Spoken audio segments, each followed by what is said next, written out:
Entré por mi correo. Pero a mí me mandan todas las clases también. Entonces entré por el mío y la vi ustedes ahí. Ahora me voy a adelantar. Me he atrasado.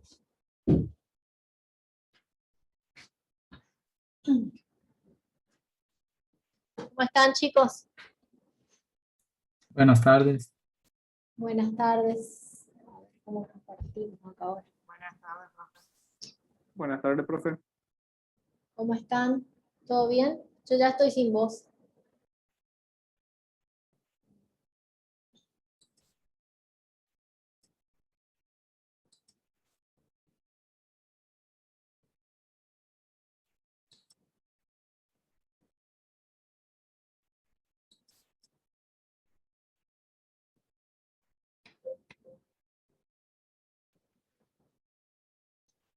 Vamos a tratar de terminar a horario porque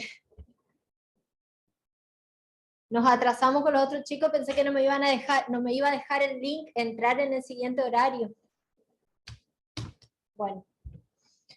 Bien, chicos, muchos de ustedes ya me conocen, ¿sí? Seguramente fui docente de algunos de ustedes en bioquímica, otros por ahí que están recursando también, pero por ahí me conocen, pero no mucho, porque tampoco fue un año donde se pudo interactuar demasiado el año pasado, por lo menos en la parte de bioquímica, ¿no? Estuvimos medio asincrónico la mayoría de las veces. Mi nombre es Vanina Ayala, yo soy bioquímica, conmigo van a tener algunos trabajos prácticos y algunos teóricos de microbiología, ¿sí? Junto con la doctora Kedglas y obviamente el doctor Laue, que es el jefe de la cátedra. ¿Alguna pregunta? Creo que todo lo que tenga que ver con condiciones de aprobación, de cómo llegar a la ERA, nosotros le dejamos en la plataforma, siempre tratamos de que todo quede claro ahí, tratamos también de mantener, digamos, un orden, ¿sí? Vieron que siempre van a tener examen los lunes, de que los teóricos van a ser, bueno, el día que a ustedes les toca, o miércoles o viernes, tratamos siempre de respetar, digamos, un orden, porque así también ustedes se pueden organizar. Y si hay algún feriado que nos afecte o algo, siempre tratamos de que la clase se dé igualmente, y bueno, y ahí sí va a estar en otro día, digamos, pero siempre aclarando por la plataforma. Cualquier duda que tengan, o nos preguntan en las clases en los Zoom en vivo, los Zoom sincrónicos, o si no, en los foros. ¿Está? Bien. ¿Alguna duda? Profe, ¿Sí? el parcial de lunes, los temas es hasta la clase de hoy, ¿no? No, lo de hoy no, porque los del Ah, los de hoy miércoles todavía no tuvieron la clase, ¿sabes? Es solamente generalidades. Ah, Lo que solo vieron- generalidades de... Bien, Sí, hoy van a tenía tener que los del hacer- viernes, y los del miércoles se ajustan a los del viernes el miércoles que viene recién.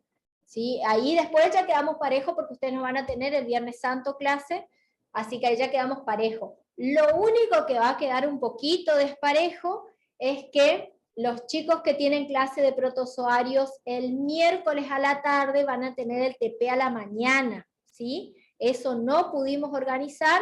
De cualquier manera, si ya me pasan la grabación de mi clase, yo ya les subo, entonces todos pueden ver la clase y desarrollar ese TP, que creo que es lo único que nos quedó desparejo. Pero por lo demás, siempre vamos a tratar de que tengan los teóricos y después el TP, y así vamos de esa manera acomodando dentro de lo posible. Bien, hoy nos toca hablar de los protozoarios, lo mismo que les dije a los chicos del grupo anterior. En el cronograma está bastante amplio, por ahí no alcanza el tiempo para desarrollar todo, entonces yo prefiero calidad de contenido y no cantidad. Así que prefiero desarrollar una parte bien, y lo que no alcanza el tiempo, le dejo grabado una clase asincrónica, ¿tá? Para que todos vayan parejo, ¿sí? Pero todos los temas se van a desarrollar. si algo por alguna razón no se llegara a desarrollar, no entra en el examen.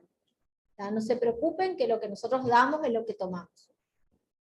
En cuanto a la bibliografía, el doctor les habló de varios libros. A mí particularmente en la parte de parasitología, me parece que la TIAS está bueno, ¿sí? Ahí están los ciclos biológicos bien descritos. Es un libro que es solo de parasitología. Y es un libro que tienen en la plataforma, por otro lado, en el PDF. ¿Tá? Fíjense, porque está dibujado, los ciclos biológicos están dibujados, no sé, para mí es bastante práctico. Después, si ustedes quieren usar otro, les resulta mejor otro, pueden hacerlo. ¿Sí? Yo, mi opinión nada más. Bien. Entonces, antes de empezar a hablar de los protozoarios, está bueno que nosotros podamos ubicarlos.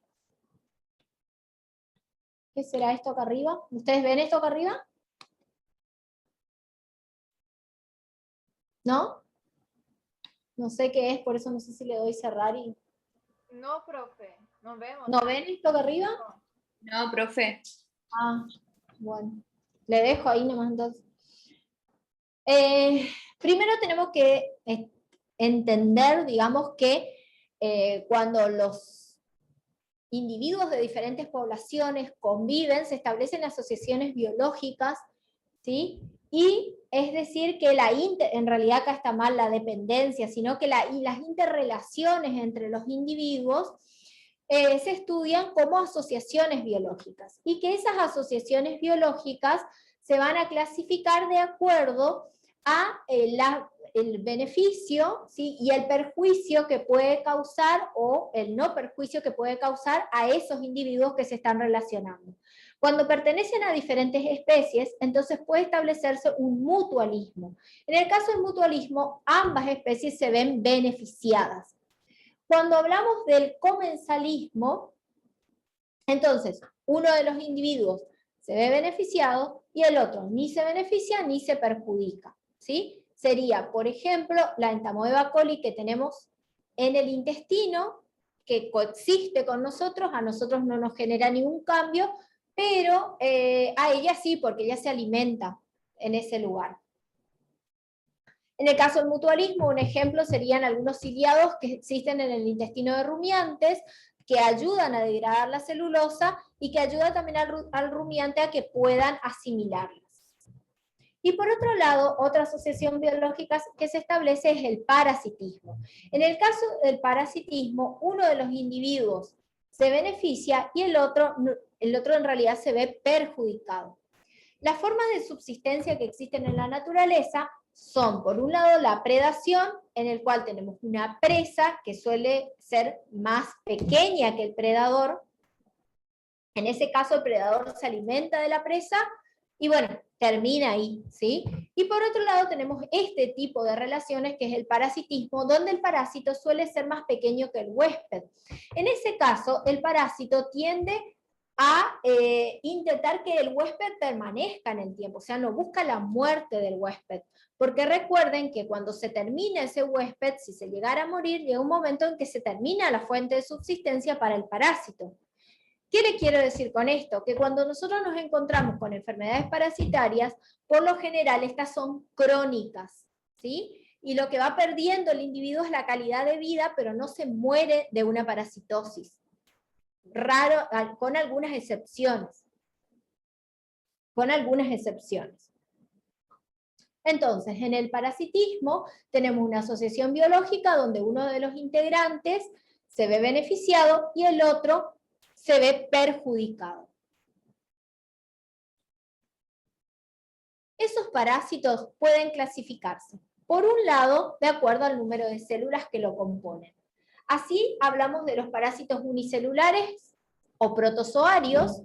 Por otro lado, esa única célula que constituye el protozoario tiene que tener organelas que realicen las funciones necesarias para que pueda existir solo, de manera independiente.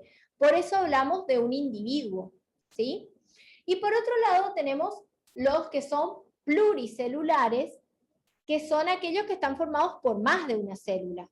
En algunos casos pueden llegar a formar una especie de órganos rudimentarios, ¿sí? No hablamos de sistemas de órganos, pero pueden llegar a formar órganos rudimentarios. También reciben el nombre de metazoarios. A los protozoarios los vamos a clasificar dentro del reino Animalia, y de acuerdo al, digamos que se los clasifica entonces en protozoos y helmintos, ¿sí? Y por otro lado también tenemos a los artrópodos. Los helmintos son aquellos que pueden clasificarse, primero que son multicelulares o pluricelulares, y se los clasifican en gusanos redondos, que serán los nematodes o nematelmintos, y por otro lado tenemos los gusanos chatos o platelmintos, como el nombre los dice, son planos, ¿sí? Los platelmintos a su vez se van a dividir en aquellos que están seccionados, ¿sí? O que están, digamos, tienen determinadas separaciones, que son los cestodes. Y los que son enteros o lanceolados son los trematodes. Los artrópodos, por otro lado, si bien no los vamos a estudiar, digamos, en una unidad completa, los artrópodos, porque no nos daría el tiempo, pero sí los vamos a vincular como vectores biológicos. ¿Ustedes vieron la definición de vectores biológicos en el trabajo práctico? ¿Vieron o no? ¿Cómo, profe? ¿Qué es? Díganme si voy muy rápido, chicos. Sí. Porque por eso me... Sí, va muy Bien. rápido. Buenísimo.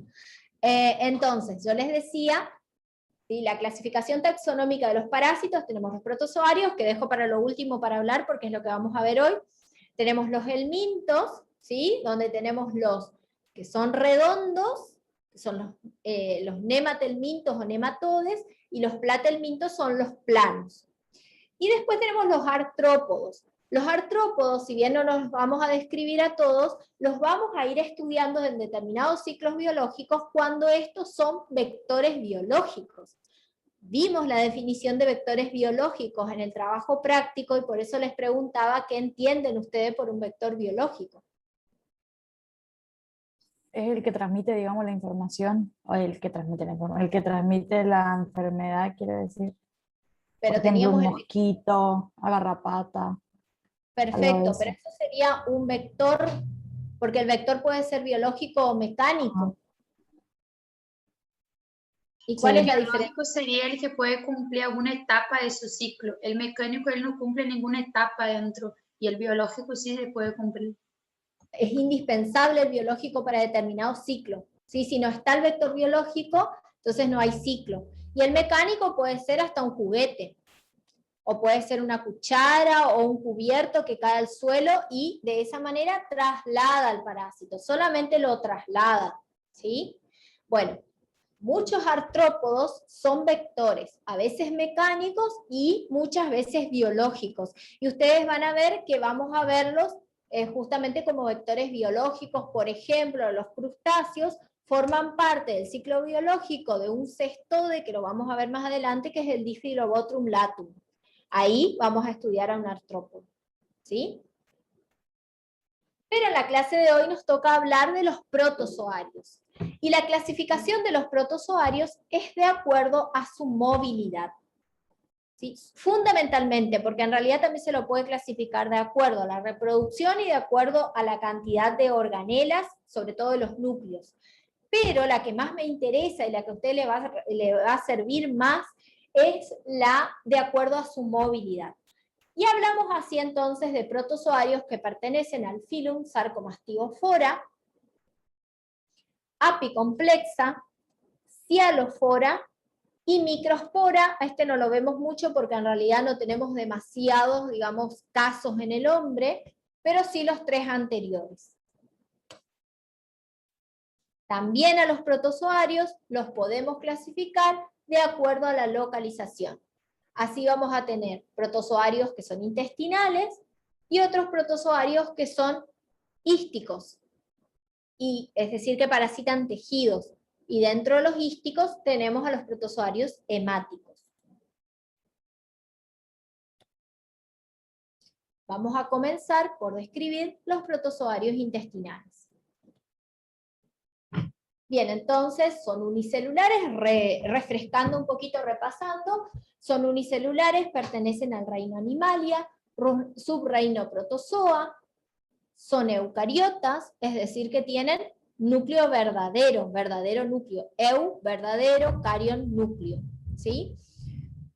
La reproducción, fíjense que muy al contrario de lo que por ahí pensamos cuando se trata de algo unicelular, no sé, a mí se me ocurre pensar que primero es una reproducción de tipo asexual, ¿sí? Por fisión binaria o bipartición, pero siempre asexual.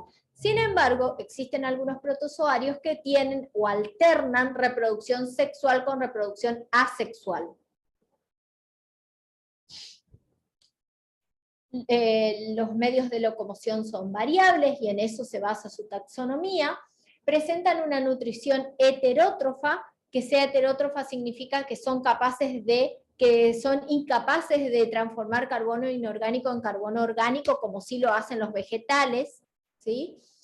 Pueden vivir libremente o pueden ser parásitos. Algunos son parásitos obligados y otros alternan periodos de vida libre, es decir, que se los encuentra en la naturaleza, con periodos de vida parasitaria. En esto es fundamental saber que los protozoarios, la mayoría de ellos, no todos, pero la mayoría de ellos tienen elementos de resistencia. Los elementos de resistencia son elementos que le permiten, ¿sí?, permanecer en el ambiente de manera latente cuando las condiciones les son adversas. ¿Está? Entonces vamos a ver que tienen estadios de latencia y por eso pueden estar en la vida libre. Y algunos están en vida libre con formas vegetativas, es decir, formas que no son de resistencia, pero el ambiente exterior le es favorable, por eso subsiste igualmente.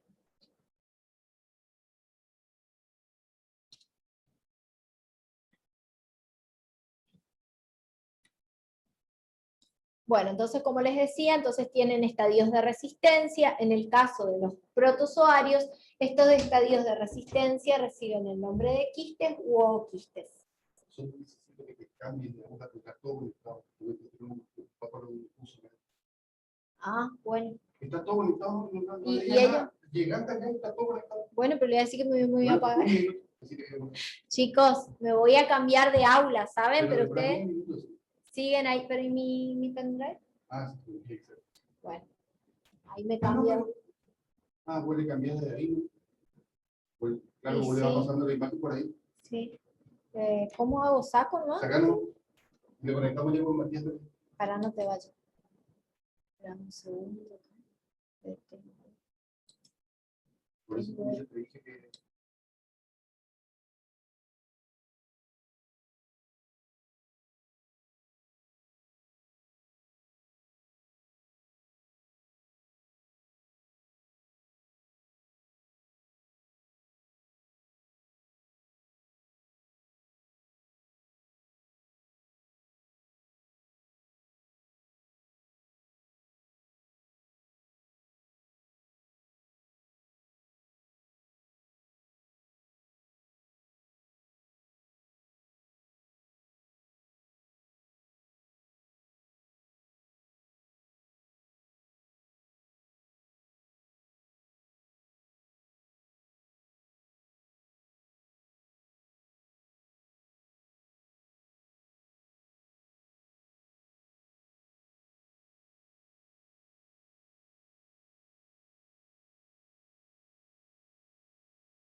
encontraba. Gracias, Oye, yo lo compro. Marta. ¿Te acuerdas de tu peli Tamagotchi? Sí. Ahí, chicos, ¿me escuchan bien? Sí, profe. ¿Sí? ¿No retumba mucho? ¿No? Bueno, si llegara a retumbar en cualquier clase que demos de acá hasta fin de año, digamos, usted me avisan, ¿sí? Porque yo he visto clases que retumba y no se entiende nada de lo que se dice, por eso.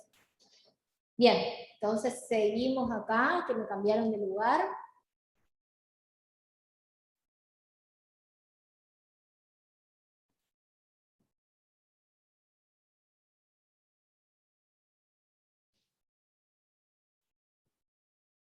Bien, entonces dijimos que vamos a ver nosotros los protozoarios intestinales, ¿sí? Habíamos visto que lo clasificamos en cuanto a su locomoción. Esto también ya vimos, ahí está. Bien, entonces en cuanto a su locomoción, los vamos a clasificar en Phylum Apicomplexa. En el caso del Phylum Apicomplexa, la característica es la de que presentan en uno de sus extremos, ¿sí?, un polo apical, una estructura conoide que le permite introducirse dentro de las células. El Phylum Cyalophora, en el Phylum Cyalophora lo que tenemos son estos cilios, como el nombre lo dice, son elementos cortos de locomoción que están distribuidos en todo el soma, ¿sí? Y después tenemos el microspora, que no están muy, digamos, muy difundidos en el ser humano, pero presentan esporas que tienen un mecanismo tubular llamado esporoplasma. Entonces, vamos a empezar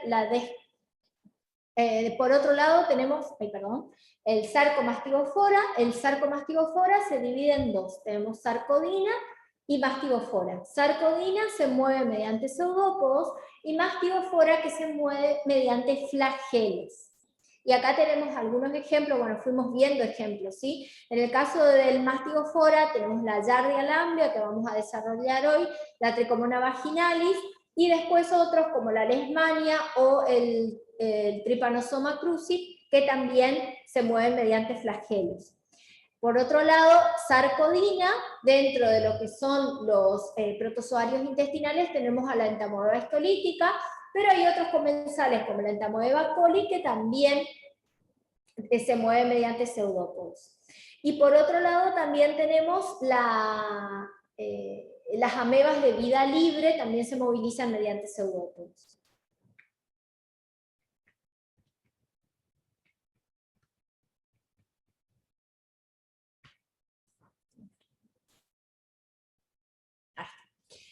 Bueno, dentro de la sarcomastigofora, entonces mastigofora son los flagelados.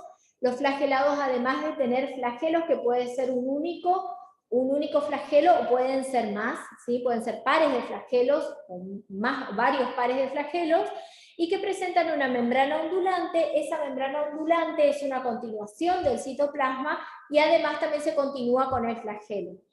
Pueden tener también un kinetoplasto, que es una porción de ADN que les queda, que puede ser anterior o posterior al núcleo, y el núcleo, que puede ser único, puede ser doble, o puede tener 4 o más núcleos. Cuando hablamos de tener 4 o más núcleos, se refieren a los estadios de quiste, ¿sí? Son los que son multinucleados.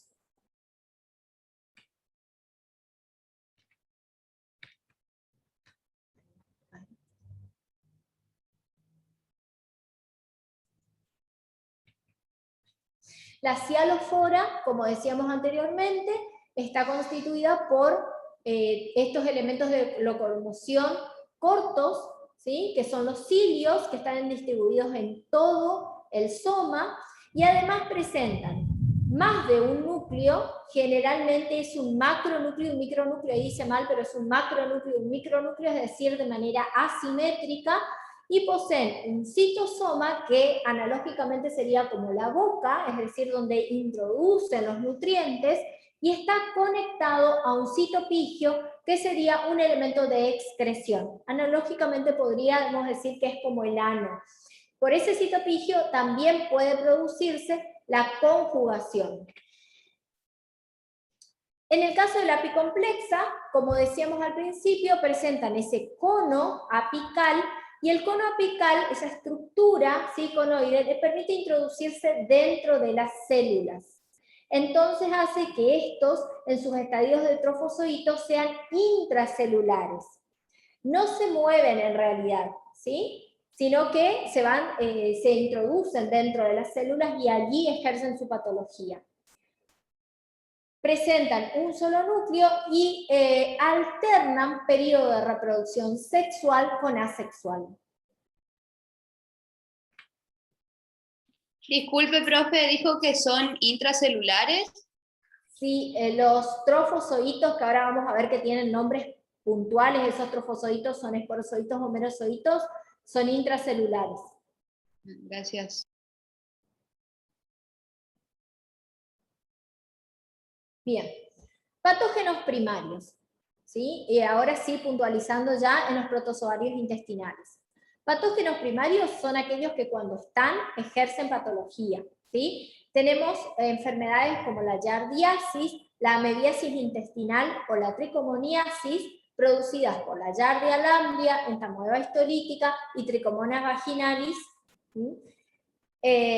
Entonces, cuando están estos parásitos, estos agentes etiológicos, ellos causan patología. Eso significa que cuando nosotros recibamos un estudio de laboratorio donde encontramos patógenos, pero también encontramos colonizantes habituales, entonces lo más probable es que los patógenos son los que están causando, en este caso, la diarrea. ¿Sí? Los oportunistas emergentes son aquellos que en un individuo inmunocompetente pueden causar patología, ¿sí?, pero se autolimita la mayoría de las veces. Quien más, quien menos no pasó por un episodio de diarrea que en unos días se curó, a veces ni siquiera consultamos.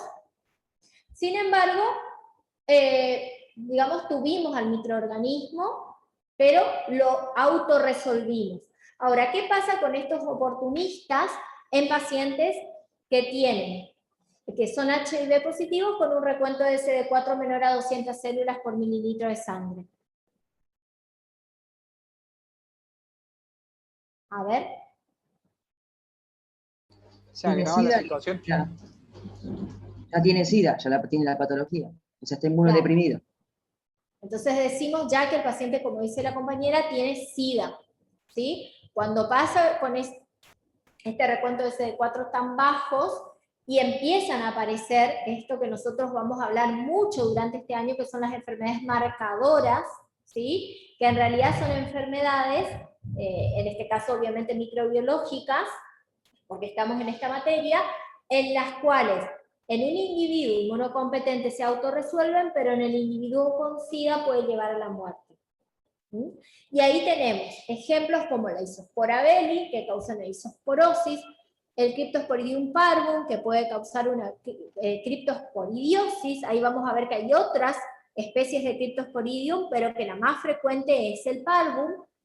Nosotros solemos referirnos al Cryptosporidium sp cuando no sabemos una especie. La Cyclospora galletanensis, y después tenemos los microsporidiosis, que son en realidad parásitos que ahora están emergiendo a causa del SIDA. Antes como que no se los conocía, pero ahora le damos más importancia porque aparecen estas enfermedades como más raras en pacientes con SIDA. Se las ven mucho más patógenas en pacientes con SIDA. Y después tenemos estos que les vamos a nombrar con patogenicidad discutida. En realidad estos son colonizantes habituales. Todos tenemos entamoeba coli, ¿sí?, en nuestro aparato digestivo, coexisten con nosotros, no nos causan patología. Endolimax nana, Chiromax pigments-leni, Blastocystis hominis, ¿sí?, todos los días vemos la Blastocystis hominis en el laboratorio, Trichomona tenax o Trichomona hominis, debido a que siempre existen en el ambiente y como nosotros convivimos en el ecosistema con ellos, entonces lo tenemos, pero no son patógenos, ¿sí?, sino que podemos decir que podrían transformarse en patógenos cuando hay una modificación de la microbiota. ¿Entienden? Entonces, cuando hay un desequilibrio de lo que antes se llamaba flora normal, ahora llamamos microbiota, cuando se produce un desequilibrio, entonces estos podrían llegar a ser patógenos. ¿Cuándo le vamos a dar importancia? Cuando el paciente viene con síntomas y el único resultado que yo tengo del laboratorio es la presencia de algunos de estos colonizantes habituales. Y en esos casos lo que vamos a pensar es cuál es la carga parasitaria. ¿Sí? Podríamos llegar a cuantificar estos parásitos para saber si son los causantes de la patología. ¿Sí? Ahora, si en una muestra recibo informe de colonizantes habituales y de los patógenos primarios, entonces lo más probable es que los patógenos sean los que están causando, en este caso, la diarrea.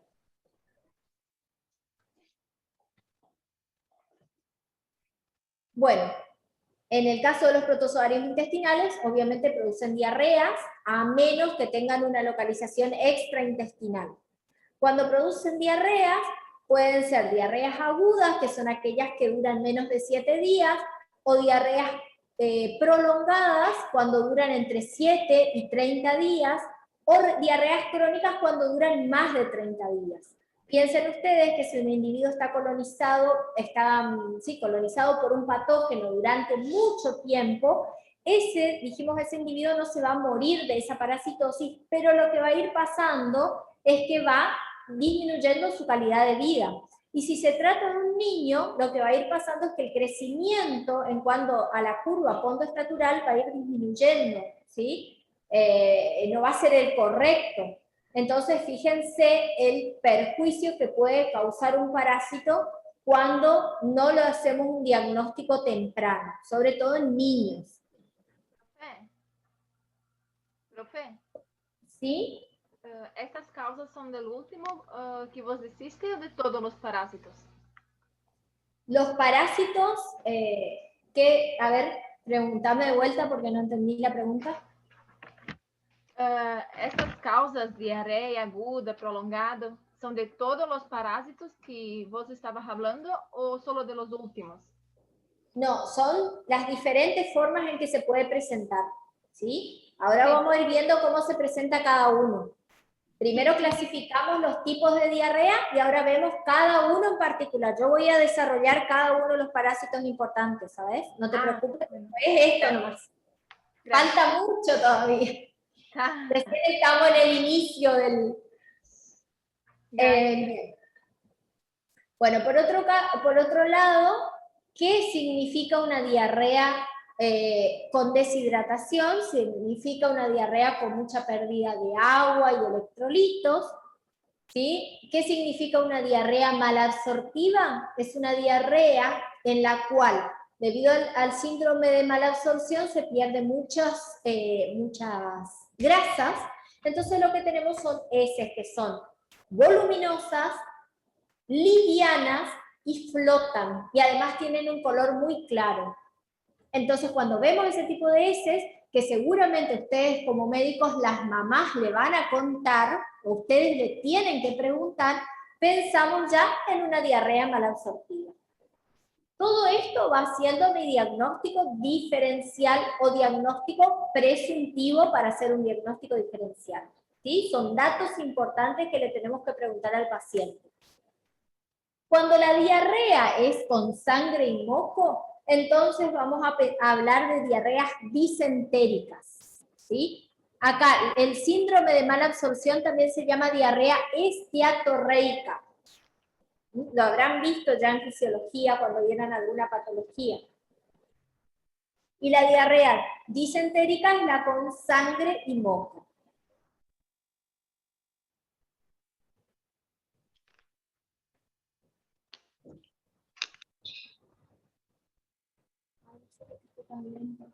Profe, tengo una duda.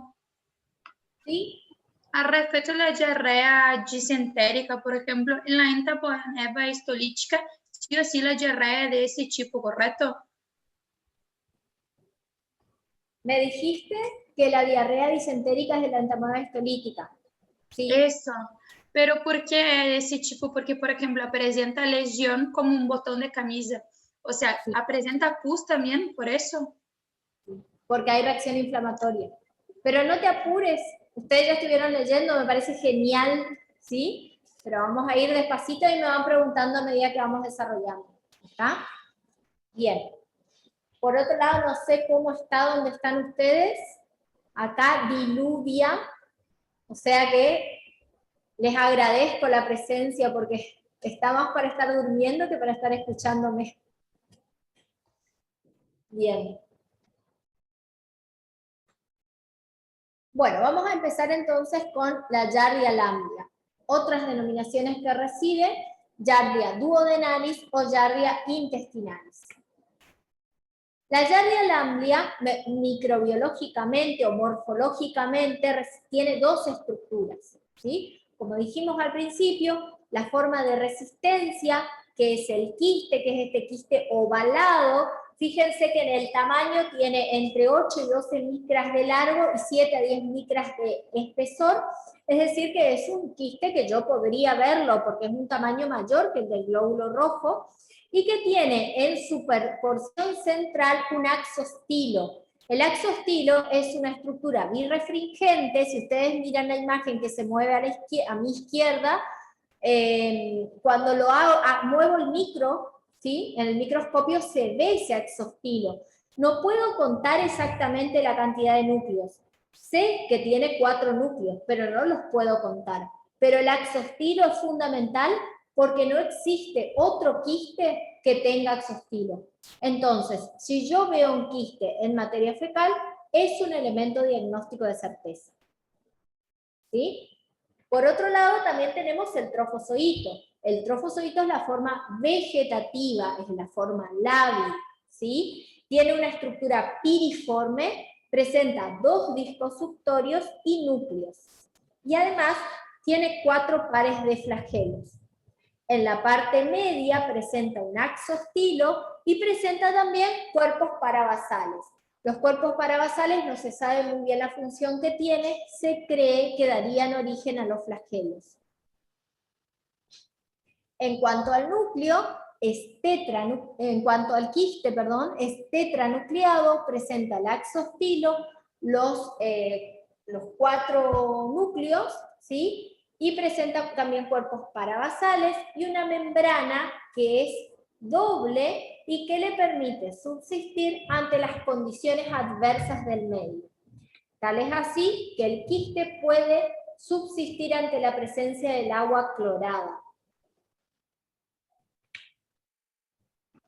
¿Dónde va a producir la patología, la Giardia lamblia? En el intestino delgado. El mecanismo de adhesión lo hacen mediante lectinas, que son proteínas del parásito que se unen a azúcares, que están en la membrana de los enterocitos, y por otro lado, mediante vesículas periféricas con función de lisosomas que contienen sustancias hidrolíticas como hidrolasas, fosfatas ácidas y cisteínproteasas. Entonces, el mecanismo de daño tenemos por un lado un daño directo, ¿sí? ¿Qué sería un daño directo? Un factor mecánico. ¿Por qué? Porque todo ese epitelio intestinal está tapizado por los trofozoitos, de manera tal que se hace imposible la absorción de nutrientes, ¿sí? Porque está tapizado con trofozoitos, ¿sí? Por otro lado, también existe una competencia por los nutrientes. Y además, también existe un factor químico porque los productos del metabolismo de estos parásitos son sustancias que se están excretando constantemente, que también son externas al individuo. Por otro lado, tenemos un mecanismo de daño indirecto, donde tenemos un factor enzimático, allí tenemos a las disacaridasas, ¿sí? Una disminución de las sales biliares, y factores inmunológicos que también terminan perjudicándonos.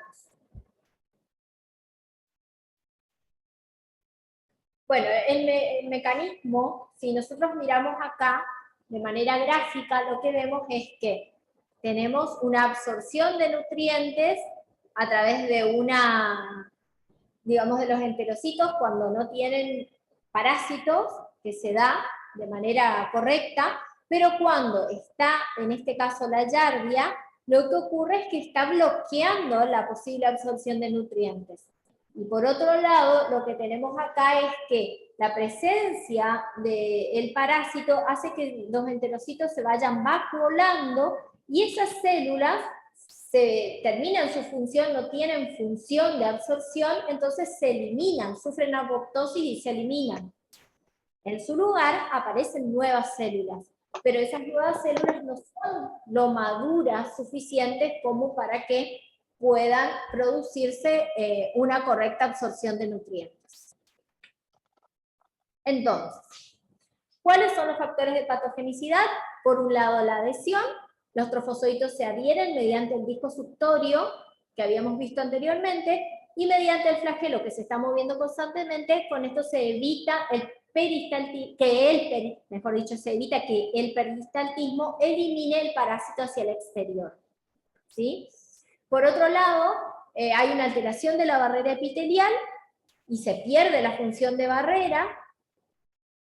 Se liberan citoquinas proinflamatorias y quimiosinas, entonces se genera un ambiente inflamatorio.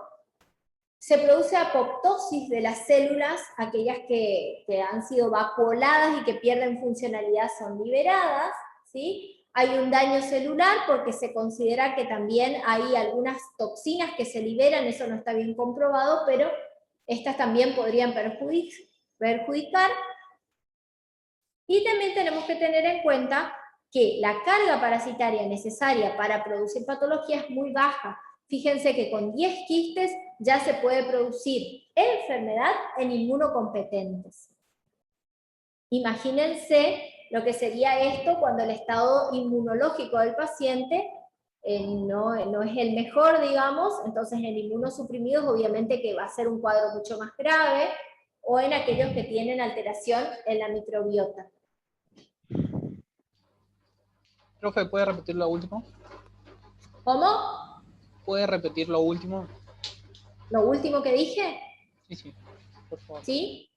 Que también son importantes, no solamente los factores del parásito, sino también los factores del huésped, ¿sí? La afección en el huésped va a depender también de los extremos etarios, o sea, se ven más afectados niños y ancianos, ¿sí? Va a depender también del estado inmunológico del huésped, y en eso también entra en juego de cómo se encuentra la microbiota, o sea, lo que antiguamente se llamaba flora intestinal. Bueno, la microbiota, si hay un desequilibrio en la flora intestinal, entonces ese individuo va a ser más susceptible a tener un cuadro diarreico más severo. ¿Está? En el caso de la Giardia, el efecto se nota mucho en niños, ¿sí? Se ven muchos niños, y si nosotros vamos a sectores más vulnerables, lo que encontramos son niños que no están creciendo de manera correcta porque tienen una parasitosis crónica.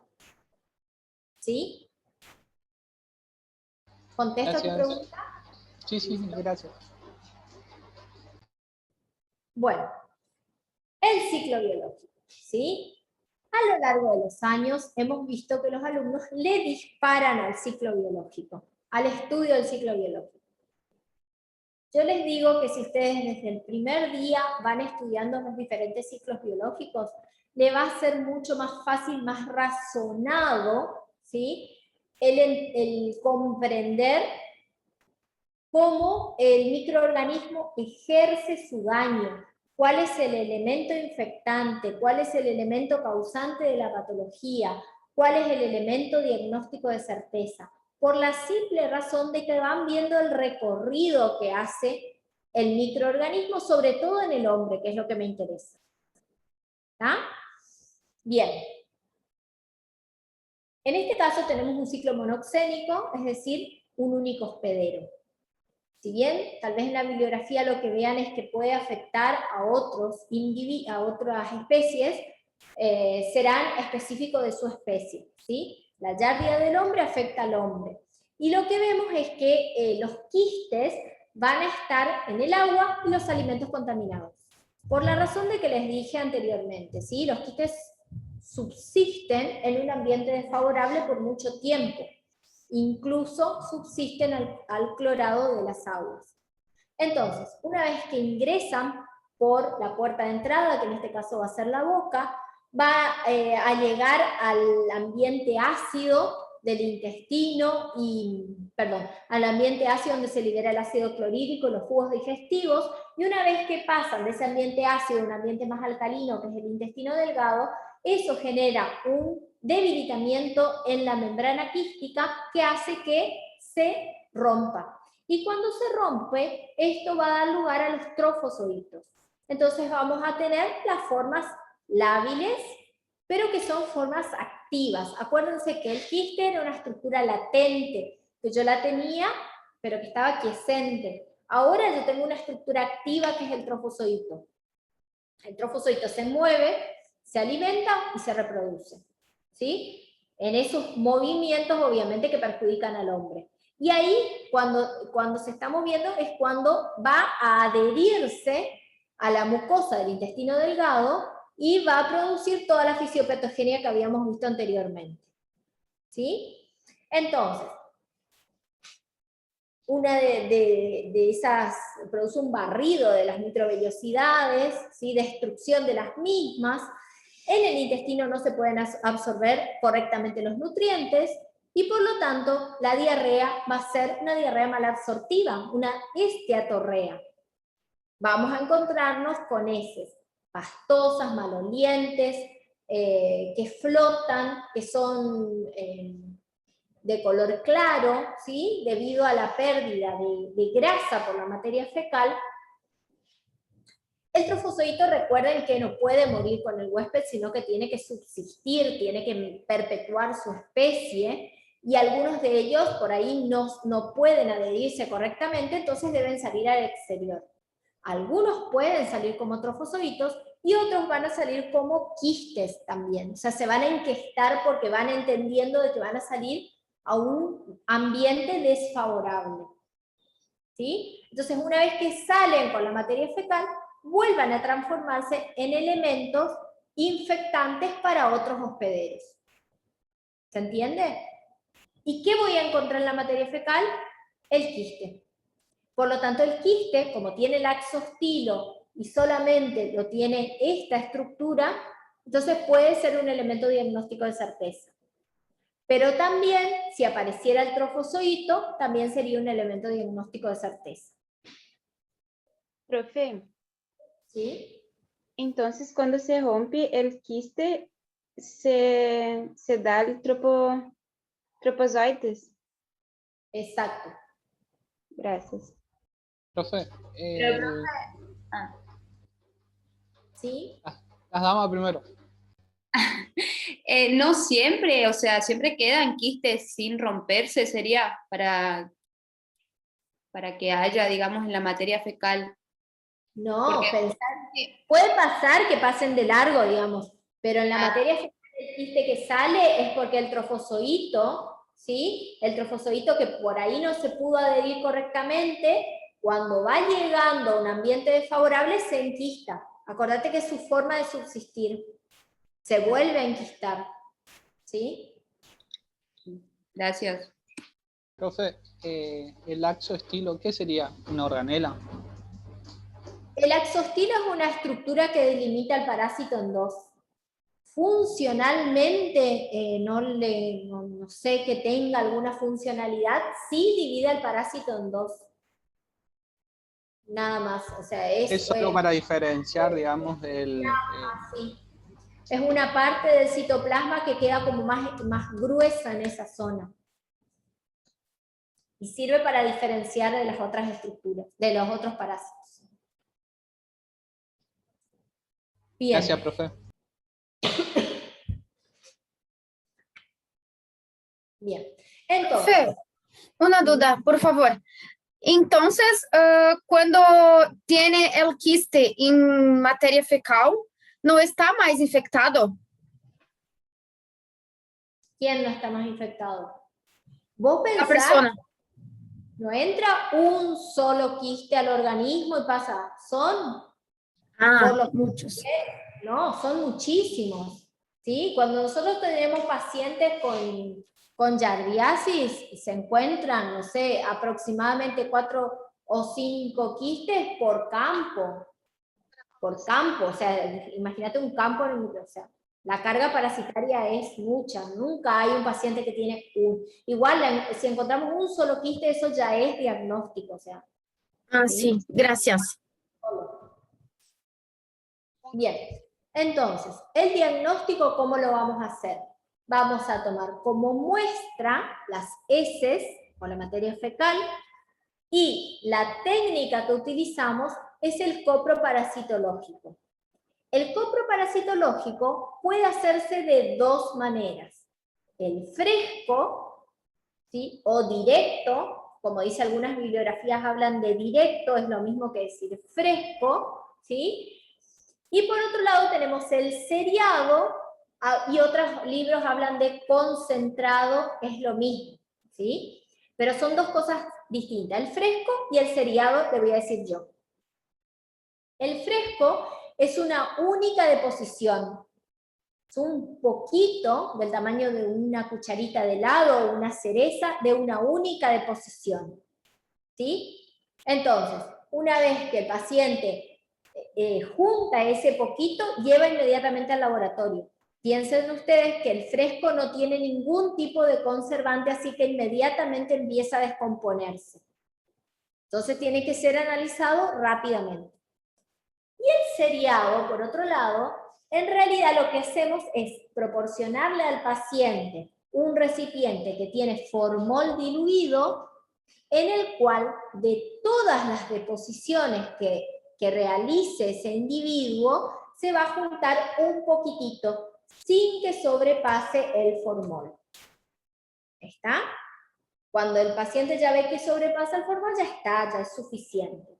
Pero ¿por qué lo hacemos durante varios días? Porque hay algunos parásitos que tienen ciclos, ¿sí? En los que ponen o que eliminan quistes y otros momentos en que no, entonces por eso lo juntamos en por lo menos 3 días. ¿Se entiende? Por otro lado, el seriado tiene un conservante que es el formol, y por eso en el seriado muchas veces no se ven las formas lábiles. Entonces, probablemente en un seriado yo no encuentre trofozoitos. ¿Se entiende? A veces sí los veo, pero lo más probable es que no los encuentre. ¿Estamos? En un fresco sí probablemente encuentre trofozoitos si hay, y también podría encontrar quistes u ooquistes. ¿Me siguen? Bien, entonces en el caso de la yardia puedo hacer un fresco para ver el trofozoito, que es un elemento diagnóstico de certeza, o puedo hacer un seriado en el cual lo más probable es que encuentre quistes, que también en este caso es un elemento diagnóstico de certeza. Otras determinaciones que se puedan hacer: el sondeo duodenal, la biopsia del intestino delgado y coproantígenos. A ver, ¿qué inconvenientes encuentran ustedes en estas técnicas?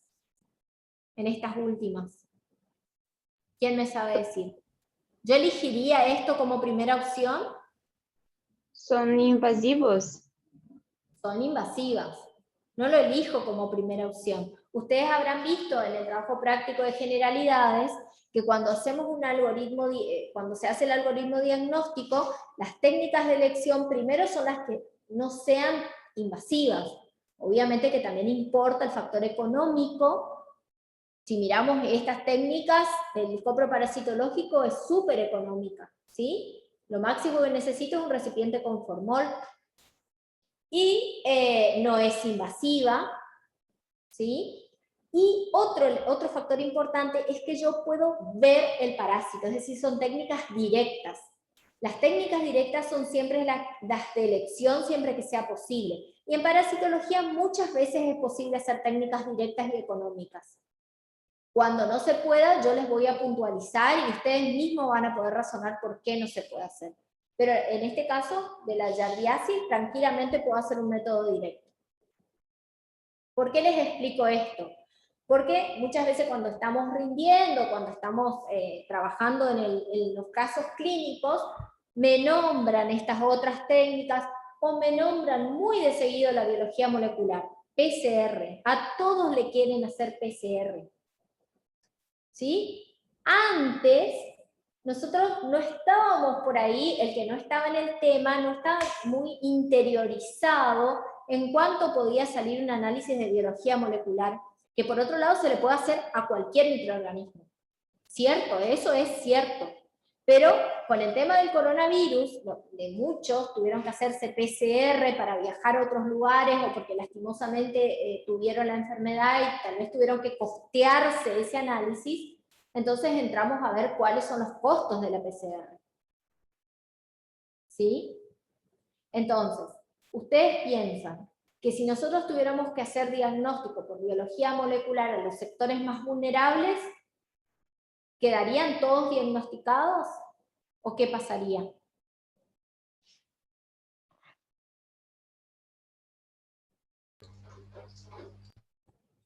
¿Ustedes se ven haciendo biología molecular para el diagnóstico de yardiasis en sectores vulnerables? ¿Quién costea eso? El Estado. Sí, pero el Estado también llega un momento en que si no está pudiendo costear las PCR para hacer coronavirus, imagínate si tuviéramos que hacer para todas las yardiasis o parasitosis, que todavía ustedes no vieron, y que por otro lado son muy comunes, ¿sí? Sería imposible. Y tenemos acá este método que es económico, que es seguro, porque yo estoy viendo el parásito, ¿sí? Y que por otro lado no es invasivo. El mismo paciente, con una explicación previa, se obtiene la muestra. ¿Está? Pues vamos a ver que hay determinadas situaciones en las que no podemos hacer un diagnóstico directo. Bueno, el tratamiento es el metronidazol como para casi todos los protozoarios, ¿sí? Que afecta la síntesis del ADN. Dosis no les vamos a preguntar, ustedes tienen farmacología, después tratarán el tema de las dosis y demás, pero sí nos interesa que sepan con qué se trata, ¿sí?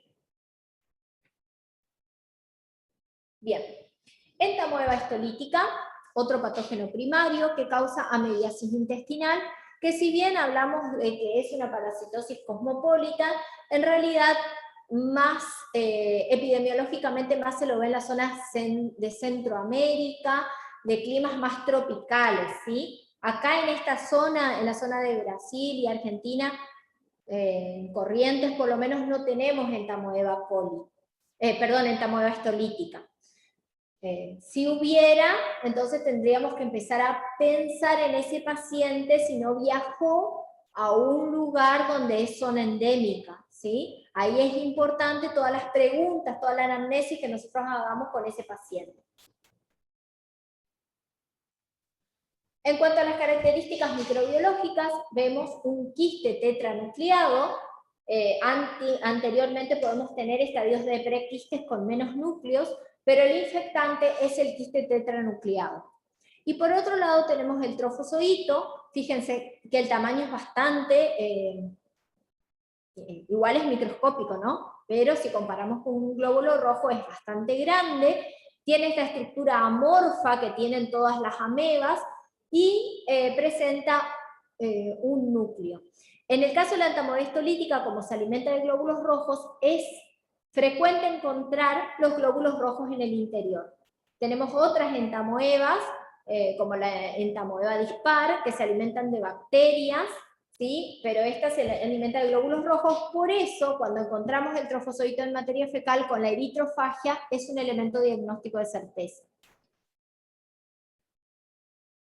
Entonces, es un protozoario, filum Sarcomastidofora, subfilum Sarcodina, móvil, posee pseudópodos. ¿Ustedes recuerdan los movimientos ameboidales? ¿Quiénes producían movimientos ameboidales? Los pseudópodos. Sí, los pseudópodos, pero ¿quiénes eran las células de la inmunidad que se desplazaban hacia el foco inflamatorio. ¿Se acuerdan que ellas eran las que iban moviendo o deformando su soma para trasladarse? Bueno, de la misma manera hacen las amebas para movilizarse. Bueno, la forma de transmisión en este caso es fecal-oral y está muy relacionado con condiciones socioeconómicas vulnerables.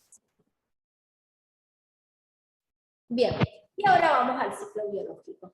En el ciclo biológico, el quiste tetranucleado es el elemento infectante, porque ese quiste es el que va a estar en el agua y los alimentos contaminados, ¿sí? Entonces, cuando no hay un correcto saneamiento ambiental, cuando no hay un correcto lavado de las manos, de las frutas, de las verduras, o consumimos agua que no es correctamente tratada, podemos ingerir los quistes.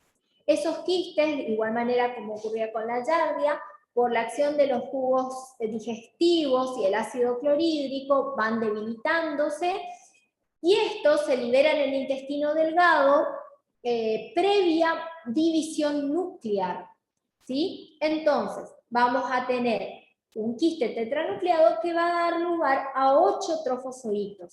Esos trofozoitos van a encontrar su ambiente óptimo en el intestino grueso, y ahí es donde se van a localizar, por lo tanto ahí es donde van a producir la patología, ¿sí? Ahí es donde van a producir la patología, y decimos que también es su hábitat, ¿sí? El intestino grueso. Una vez que se encuentra el trofozoito en el intestino grueso, va a generar una úlcera. Esa úlcera, entonces, elimina sangre y moco, porque es un foco inflamatorio, y esa sangre y moco van a salir con la materia fecal. ¿Tá? Incluso es tan potente, digamos, la salida de sangre que puede causar anemias. Si el trofozoito queda ahí, bueno, va a quedar en esa úlcera que se denomina botón de camisa o cuello de botella, ¿sí? Pero si en determinado momento se suelta o es mucha la cantidad de trofozoitos y algunos salen al exterior, lo hacen como quistes, ¿sí? Algunos trofozoitos pueden salir, pero los que pueden llegar a adquirir la forma de resistencia, entonces de vuelta se protegen en esa doble membrana y salen al exterior. De manera tal que en la materia fecal disentérica podemos encontrar quistes y trofozoitos. El inconveniente que tiene el quiste en este caso es que es muy parecido al de Entamoeba coli. Dijimos que la Entamoeba coli es el colonizante habitual, y como no siempre puedo llegar a contar los núcleos, porque la diferencia está en la cantidad de núcleos, este es tetranucleado y la Entamoeba coli tiene muchos más núcleos, entonces yo no puedo tomar como elemento diagnóstico de certeza el quiste, pero sí al trofozoito, porque el trofozoito va a tener la eritrofagia, ¿sí? Y si en realidad el copro parasitológico no requiere tinción, salvo excepciones que vamos a ver ahora. Pero si yo quisiera teñir, ¿sí?, la muestra de materia fecal y ver el trofozoito con Giemsa, se visualiza perfectamente. Si me queda alguna duda, lo tiño y lo puedo visualizar. Y ese va a ser mi elemento diagnóstico de certeza. Por otro lado, los quistes que hayan salido al exterior contaminan agua, alimentos, y van a ser de vuelta elementos infectantes, y continúa el ciclo. ¿Estamos?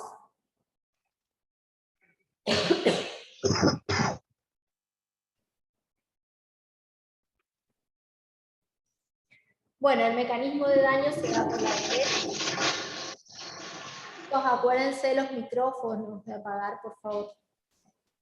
Los mecanismos de daño tenemos la adherencia a la pared intestinal mediante lecitinas y adhesinas, la degradación de la matriz extracelular por integrinas y moléculas con actividad proteolíticas, ¿sí?, hemolicinas, fosfolipasas, y la evasión de la respuesta inmune debido al recambio antigénico de la superficie del parásito. y además también porque degrada la inmunoglobulina A secretora que tenemos en las mucosas, y la evasión de la respuesta del complemento y de las células inflamatorias. Todo eso por el recambio antigénico. Bueno, acá vemos la lesión en botón de camisa. Como Profe, decíamos hoy, ¿sí? ¿puede repetir lo último de mecanismo de daño, por favor? Ahí le vuelvo, ¿sí? El mecanismo de daño tenés por un lado la adherencia, ¿sí? Por otro daño que hay degradación de la matriz extracelular, y por otro lado la evasión de la respuesta inmune. Recuerden que nosotros no tenemos vacunas para parásitos, o sea, no. Entonces, ¿pero por qué es eso? Porque existe un recambio antigénico permanente de ellos. Entonces, las células no llegan a reconocer, o sea, no hay forma de generar memoria, ¿sí? Eso es lo que se cree. No hay forma de generar memoria para los parásitos porque todo el tiempo recambian sus determinantes de patogenicidad o sus epítopes en la superficie. ¿Tá? Esa sería una forma de evasión de la respuesta inmune. Destruyen además las inmunoglobulinas A secretoras. ¿Se acuerdan que las diméricas estaban en las mucosas? La A dimérica está en las mucosas, las destruyen. Y por otro lado también destruyen las células inflamatorias. Eso le permite que sean más patógenos.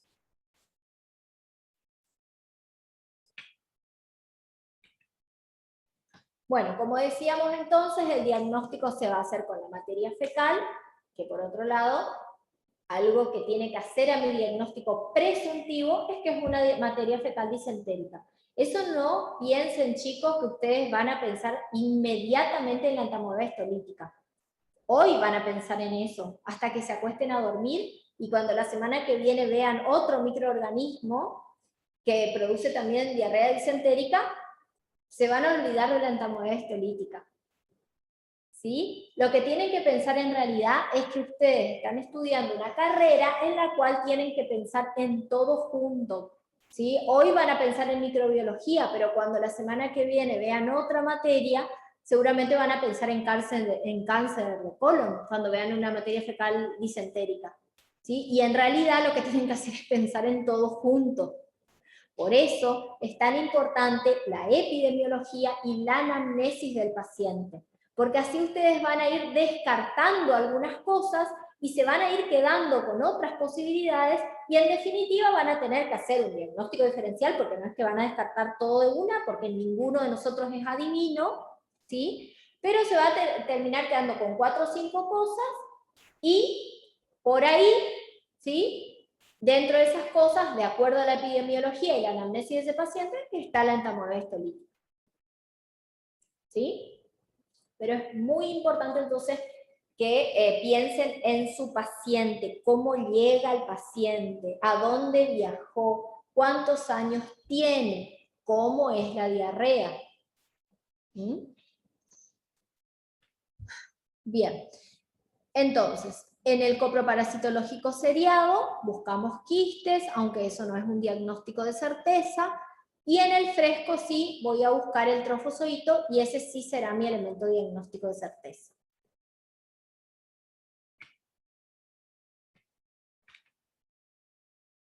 En cuanto a las complicaciones, a veces la entamoeba histolítica no se queda en la localización intestinal, sino que se dirige a otros órganos, ¿sí? Y entonces puede, acá está. Entonces se dirigen a otros órganos. Entonces podría causar una apendicitis o un ameboma, donde hay compromiso muscular, ¿sí? O puede producir una amebiasis secundaria. En ese caso, yo no voy a tener ni quistes ni trofozoitos en el intestino. Entonces, de nada sirve que busque en materia fecal.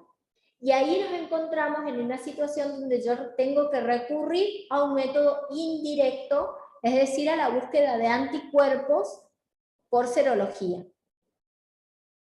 ¿Sí? En ese caso, la técnica que utilice puede ser cualquiera de las que ustedes vieron para métodos indirectos.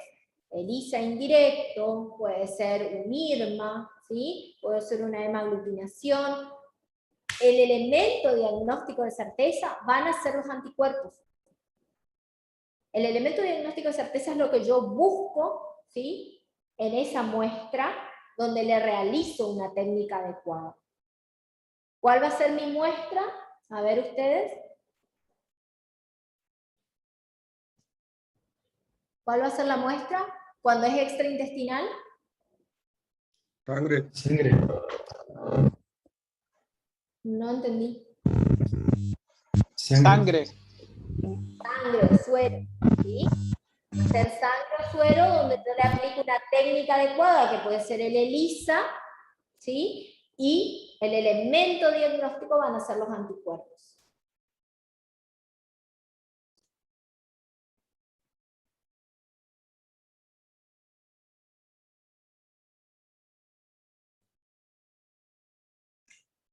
Bien.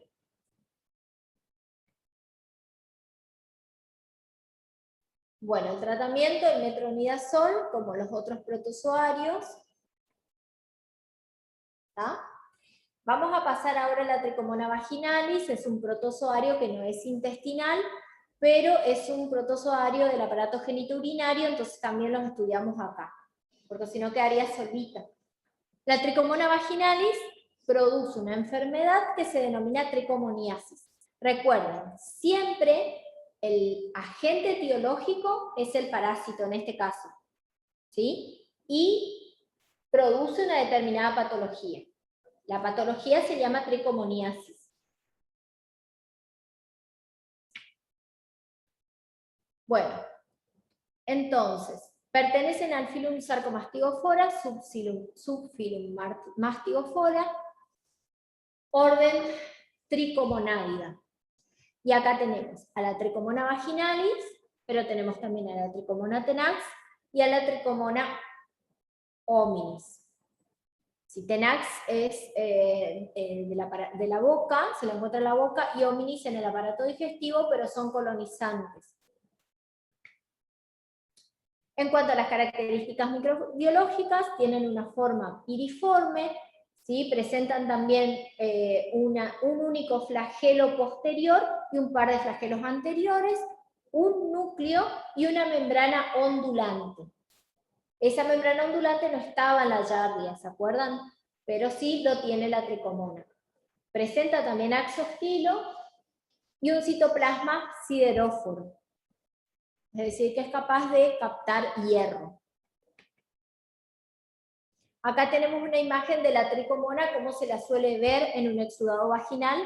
Debido a la presencia de los flagelos, es muy común verla moviéndose, ¿sí? Y eso es lo que me da el diagnóstico de certeza. Veamos entonces el ciclo biológico. El ciclo biológico es muy peculiar. ¿Por qué? Porque no tiene elementos de resistencia. Entonces, no tiene elementos de resistencia, muy probable no tengamos, digamos, una contaminación externa, sino que la única forma de contagio es la vía sexual. Si bien ustedes van a encontrar en la bibliografía que el trofozoito puede subsistir algunas horas en las toallas o en los baños de asiento, ¿sí? La realidad es que es muy poco probable que nos contagiemos de otra manera que no sea por la vía sexual. Porque el trofozoito es una forma vegetativa, entonces no resiste al ambiente. ¿Tá? La mujer es la que tiene la sintomatología, el hombre es un portador asintomático, como lamentablemente en la mayoría de las enfermedades de transmisión sexual, lamentablemente para las mujeres, ¿sí? Pero a veces pueden tener algunas afecciones. ¿Dónde entonces se localizan? En la vagina de la mujer, causando vulvovaginitis, y en la glándula prostática o vesícula seminal o uretra en el caso del hombre, pero la mayoría de las veces cursa asintomático. Profe, ¿es monoxénico también? Sí, es monoxénico. La entamoeba histolítica también era monoxénica. Bueno, el diagnóstico lo vamos a hacer, como la mayoría de las veces la que consulta es la mujer, entonces vamos a solicitar un exudado vaginal, así se llama la técnica, que consiste en la obtención de una muestra de flujo de fondo de saco. Ahí vamos a encontrar las tricomonas. El flujo que produce tiene es una secreción verdosa, maloliente, que produce prurito y leucorrea, ¿sí? Entonces vamos a encontrar muchos leucocitos en el flujo, además de las tricomonas. Generalmente es alcalino. Cuando nosotros esporádicamente lo podemos encontrar en orina, sobre todo en hombres, porque el hombre por ahí lo cursa y en una orina completa, sin estar buscando tricomonas, las encontramos. Lo que sí vemos como particularidad es que la orina es muy alcalina. Y lo mismo pasa en la vagina de la mujer. Fíjense que la vagina, a modo de protección, es ácida. ¿Sabían eso? La vagina debería ser ácida porque así no invaden microorganismos como la tricomona que sobrevive o subsiste en un ambiente alcalino. Entonces, siempre y cuando esté el lactobacilo es el que me está protegiendo a la vagina. ¿Sí? ¿Por qué? Porque libera ácidos constantemente. Ahora, cuando se produce un revuelto, un desequilibrio en la microbiota y se alcaliniza el medio, si yo tengo exposición a la tricomona, lo más probable es que me infecte. ¿Se entiende? Bueno, el tratamiento es con metronidazol, es un tratamiento, digamos, sencillo. Por eso es importante hacer un diagnóstico temprano, digamos. A veces me preguntan si nosotros podríamos encontrar la tricomona en un Papa Nicolau. Sí, también se podría encontrar en Papa Nicolau, pero sería un hallazgo fortuito, digamos. O sea, no hacemos un Papa Nicolau para buscar tricomonas. ¿Me explico? Para buscar tricomonas, si yo estoy sospechando, pido un exudado vaginal. En el caso de que la mujer se haga un Papa Nicolau y aparezca la tricomona, se hace el diagnóstico, obviamente, pero no lo hice para buscar eso puntualmente.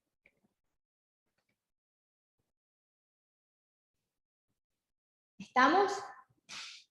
Bueno, seguimos con los coccidios. Los coccidios intestinales a los que nos vamos a referir hoy. En cuanto a la taxonomía, pertenecen al filum Apicomplexa, subclase coccidia, donde tenemos trofozoitos y estados sexuados pequeños, ¿sí? Que son intracelulares. Bueno, la criptosporidiosis, tenemos diferentes especies de Cryptosporidium que la pueden producir. Entonces, ¿cuáles son esas posibles especies? Digamos, a la cabeza el Cryptosporidium parvum. Pero después también tenemos el muris, que también puede afectar a humanos, y los otros dos, el felis y el melagridis, son menos frecuentes.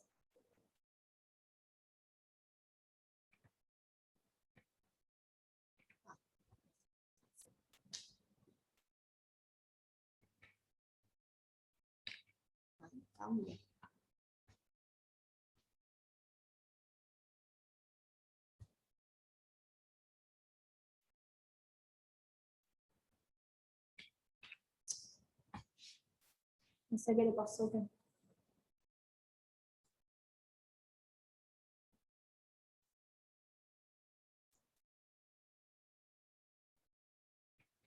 Ahí está. Bien. Características microbiológicas.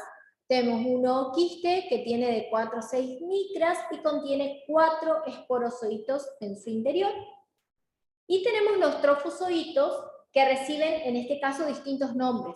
Son los esporozoitos y los merozoitos. Son nombres diferentes, pero son formas vegetativas, en fin. Bueno, en este caso tenemos un ciclo biológico que es un poquito más complejo que en el anterior. Es un ciclo monoxénico, pero en el mismo individuo van a ver que se alternan estadios de reproducción asexual y sexual. Entonces, lo que ingresa por vía oral es el ooquiste. Ese ooquiste que tienen los 4 esporozoitos en su interior van a también liberarse por acción de los jugos gástricos y luego en el intestino delgado se van a liberar, ¿sí?, los esporozoitos. Esos esporozoitos se van a introducir dentro de las células y cerca más del borde apical se van a empezar a reproducir, en lo que se denomina una vacuola parasitófora. Ahí adquieren una estructura que se llama meronte. El meronte 1 tiene de 6 a 8 esporozoitos merozoitos en su interior y se puede reciclar, es decir, que va a dar lugar a nuevos merontes 1. Los merontes 1 llega un momento en que se van a transformar en merontes 2 y esos merontes 2 no se reciclan, sino que tienen la información genética para dar lugar a macrogametas y microgametas, ¿sí? La macrogameta y la microgameta pueden copular y van a dar lugar a un cigoto primero y posteriormente a un ooquiste inmaduro, finalmente a un ooquiste maduro, que va a ser el elemento infectante nuevamente. Primero va a ser el elemento diagnóstico de certeza, porque lo voy a encontrar en materia fecal, y va a ser el elemento infectante, porque si se elimina al ambiente, puede contaminar el agua, ¿sí? Los vegetales, y puede volver a ingresar en el hombre. ¿Ya habíamos dicho entonces? ¿Sí? Perdón, ¿puedo preguntar? ¿Sí? ¿Los macrogametos y microgametas también están en el intestino? Sí, son intracelulares también. Ah, bueno, gracias. Bien.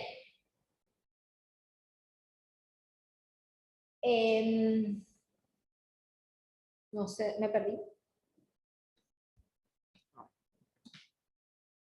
Bueno, ¿qué tipo de diarreas van a producir? Son diarreas crónicas y severas, a eso iba, que el cuadro diarreico es realmente grave en los inmunosuprimidos, por eso decíamos que son oportunistas. Ustedes tienen que ir anotando, ¿sí?, lo que son enfermedades marcadoras. Acuérdense, porque después nosotros vamos a ir desarrollando la materia. Cuando llegamos a SIDA, a estudiar HIV-SIDA, ¿sí?, llega el momento en que tienen que nombrar todas las listas de los microorganismos que producen enfermedades marcadoras. Si ustedes van de a poquito juntando, digamos que llega un momento en que solamente las tienen que nombrar, pero no retroceder a ver cuáles eran, ¿sí? Bueno, la criptosporidiosis es una enfermedad marcadora de SIDA. En el paciente con SIDA puede producir diarreas que deshidratan al individuo y llega un momento en que el único tratamiento posible es la reposición de agua y de electrolitos. ¿Sí? También conocida como diarrea secretora, como agua de arroz. Mucha agua se pierde. Bien, en cuanto al mecanismo de patogenicidad o de fisiopatogenia, está la formación de esta vacuola parasitófora intracelular pero extracitoplasmática que les nombré anteriormente, que le permite evadir la respuesta inmune, ¿sí? Y después está, debido a la ruptura, la entrada ¿sí?, de la estructura conoide dentro de la célula, va barriendo las microvellosidades porque las destruye. En cuanto al diagnóstico, ¿sí?, acá un punto importante. Fíjense que nosotros a las estructuras vegetativas prácticamente no las eliminamos en materia fecal. Y si las eliminamos son muy pequeñas como para que puedan visualizarse. Por eso, si ustedes tienen un paciente con HIV que ven que está teniendo ya un déficit de CD4, lo más probable es que tengan un diagnóstico presuntivo. Entonces cuando solicitan la muestra de materia fecal y el estudio del copreparasitológico, pongan su diagnóstico presuntivo.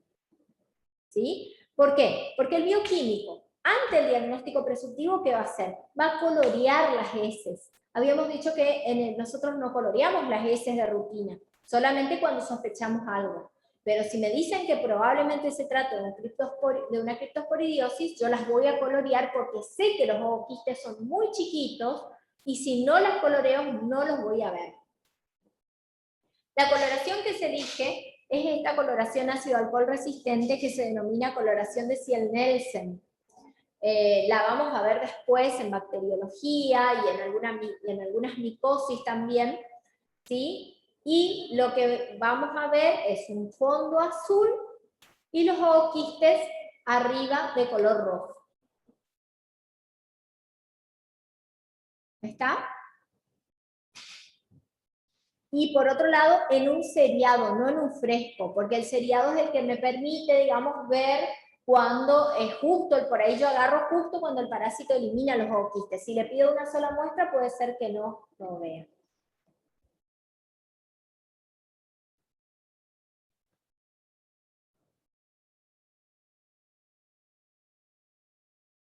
Bien.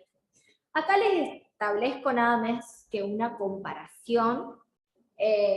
Yo les decía que la importancia de la clasificación taxonómica es que todos aquellos que pertenecen al mismo filum y subfilum tienen más o menos las mismas características microbiológicas. Entonces, si ustedes pueden establecer la taxonomía, solamente tienen que conocer el ciclo biológico, ¿sí? Y las características microbiológicas de todo el filum. En todo caso, tendrán que estudiar solamente las diferencias. En el caso de los coccidios, tienen un ciclo biológico todos muy parecido, un poquito complejo, al lado de lo que era la Giardia o la Entamoeba lítica, un poquito más complejo. Pero ya saben que la Isospora belli, que también es un coccidio, tiene un ciclo similar, no lo van a estudiar de vuelta. Lo que sí podemos establecer es una analogía para ver la diferencia. Y en este caso la diferencia está en el ooquiste. El ooquiste de Isospora belli es más grande. Ven que tiene cerca de 20, 30 micras, y el Cryptosporidium es mucho más chiquito. Por eso yo tenía que colorear el Cryptosporidium, y tal vez la Isospora belli no sea necesario la coloración. Si quiero lo coloreo, pero no es necesario porque es mucho más grande y se tiene que visualizar.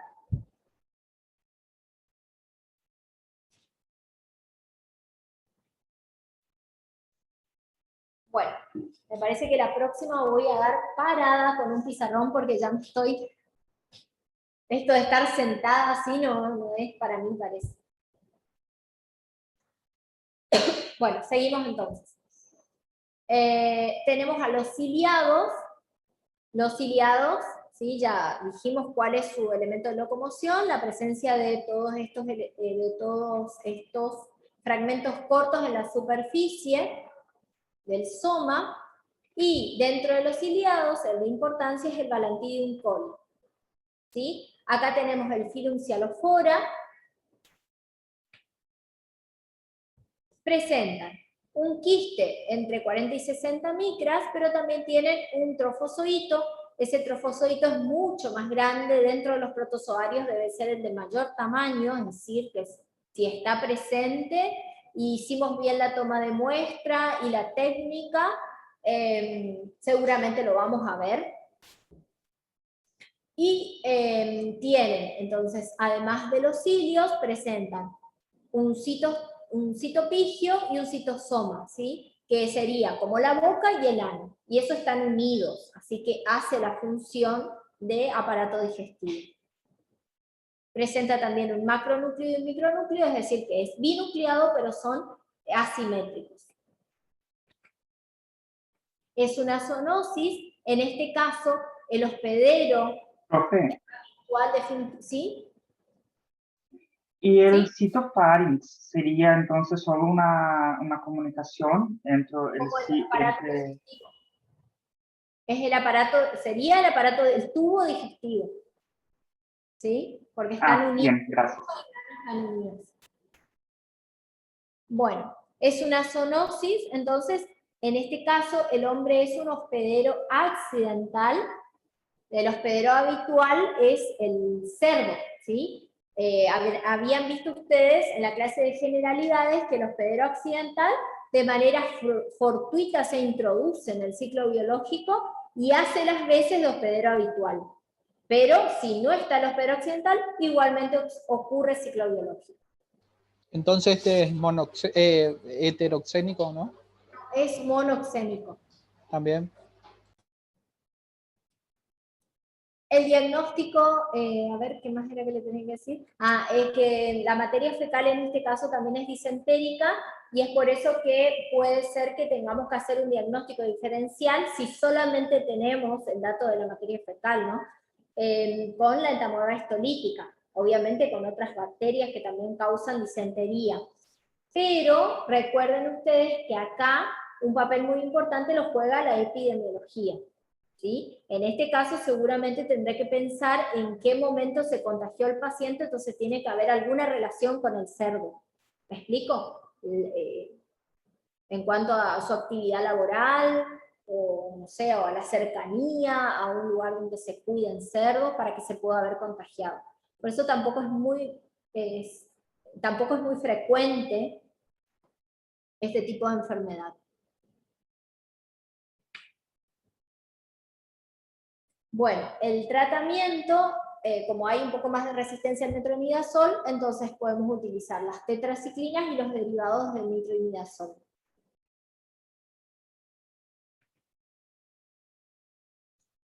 ¿Hasta acá estamos, chicos?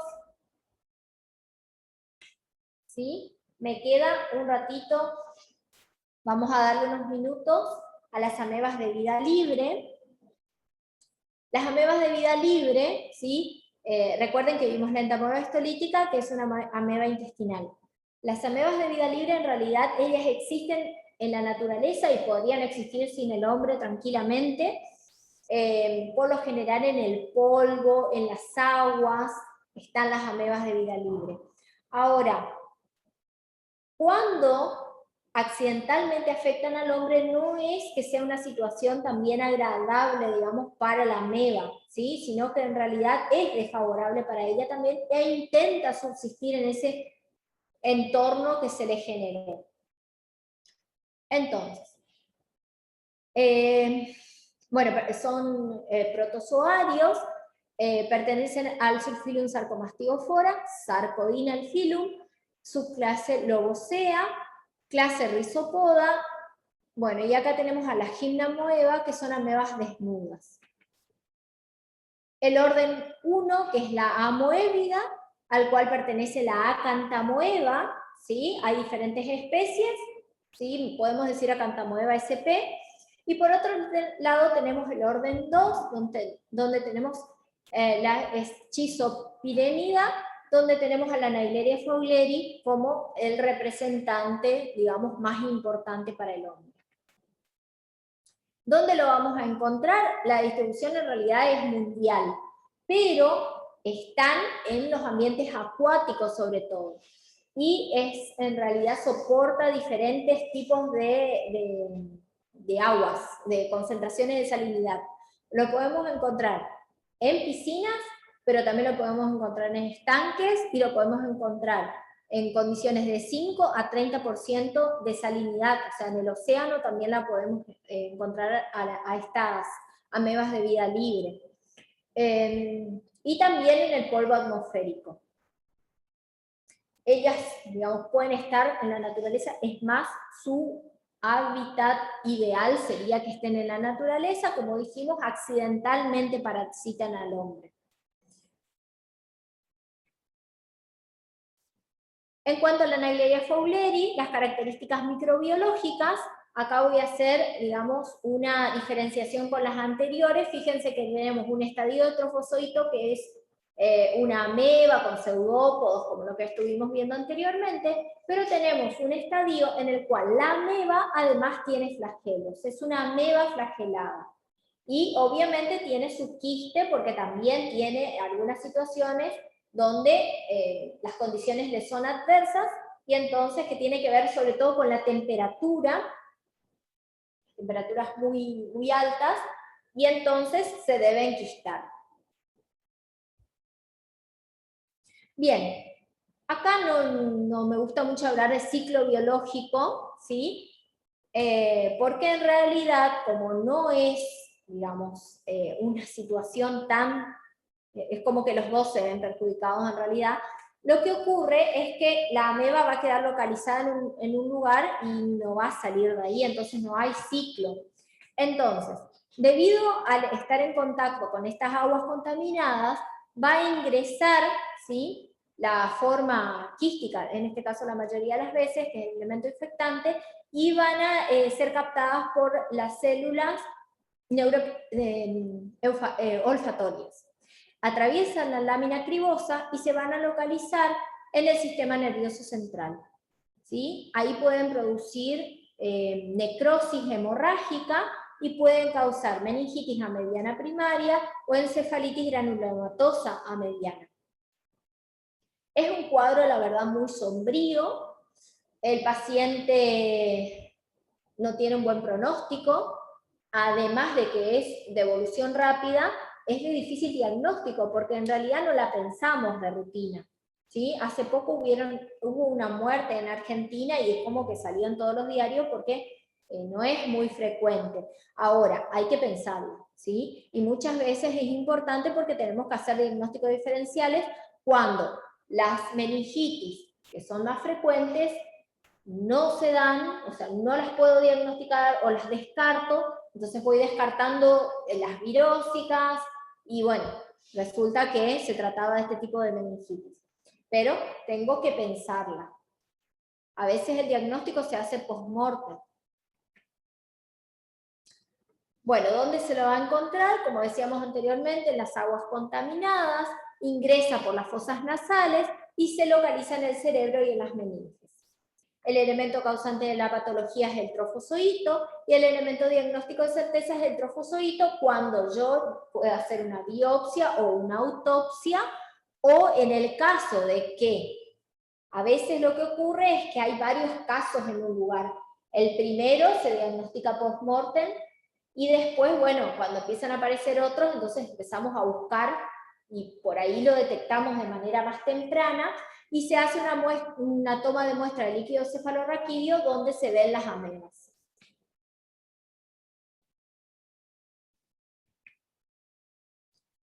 En el caso de la cantamoeba, esta tiene la estructura de trofozoito y de quiste. Y la particularidad que tiene la cantamoeba es que tanto el quiste como el trofozoito pueden ser elementos infectantes, ¿sí? También de la misma manera puede ingresar por las fosas nasales, pero también puede ingresar a través de la piel, de laceraciones de la piel, o puede también ingresar por la vía ocular. Y acá nos encontramos con que, además de las afecciones más graves, que son la encefalitis a mediana primaria o la meningitis a mediana primaria o la encefalitis granulomatosa a mediana, también pueden causar laceraciones en la piel, infecciones en la piel o queratitis. Eso es sumamente importante porque están relacionados a los lentes de contacto, ¿sí? Cuando dejamos entonces solución de lavado de los lentes de contacto, por ahí se dejan varios días, y entonces resulta que ahí se coloniza con acantamoeba, y después nos llevamos el lente de contacto al ojo, y esto empieza a comer, ¿sí? Entonces, ¿por qué le decía que es importante? Porque yo lo tengo que pensar, más adelante ustedes van a ver en bacteriología la Pseudomonas aeruginosa, que es una bacteria que también produce queratitis a causa de los lentes de contacto. Entonces muchas veces van a tener que hacer diagnóstico diferencial con pseudomonas, o descartar una pseudomona que es la más frecuente y pensar en una cantamoeba. Entonces, puerta de entrada, las fosas nasales o la piel, ¿sí? O también por los ojos, dijimos. El hábitat, que puede ser sistema nervioso central, meninges, o quedarse en el ocular o en la piel. El elemento causante de la patología puede ser el trofozoito y el quiste, y el elemento diagnóstico de certeza también puede ser el trofozoito o el quiste. Y el elemento de resistencia va a ser el quiste. El quiste muchas veces los encontramos cuando estamos investigando no al paciente, sino el lugar donde se contagian, ¿sí? A veces no encontramos nada en el paciente, pero sí encontramos quistes en piletas, por ejemplo.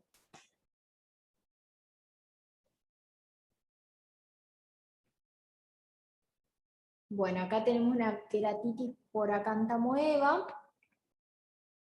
Y el diagnóstico, decíamos que cuando llegamos a tomar la muestra de líquido cefalorraquídeo, nos encontramos con un líquido cefalorraquídeo purulento, con gran cantidad de polimorfonucleares, con hipoglucorraquia.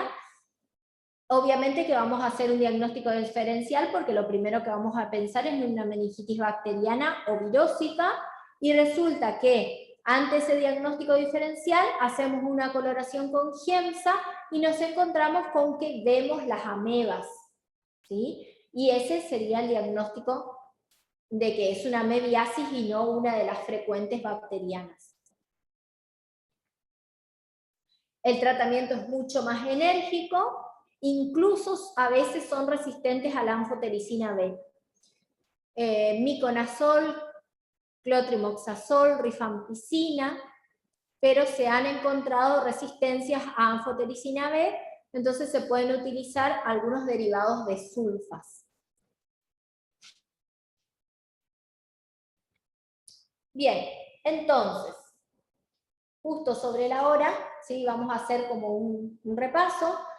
Lo que vimos entonces es que cuando tenemos asociaciones biológicas, dentro de la clasificación de las asociaciones biológicas tenemos al parasitismo, que en el parasitismo el parásito es más pequeño que su huésped, hospedero, y que esos parásitos nosotros los vamos a clasificar por un lado de acuerdo al número de células y por otro lado a la localización. Hoy vimos a los protozoarios, que son los unicelulares, ¿sí? Vimos a los intestinales, a todos los intestinales. Los que nos faltaron ver son los protozoarios hísticos. Bueno, la ameba es uno, la ameba de vida libre cuando se hace parásita es hística, pero nos faltan algunos todavía protozoarios hísticos.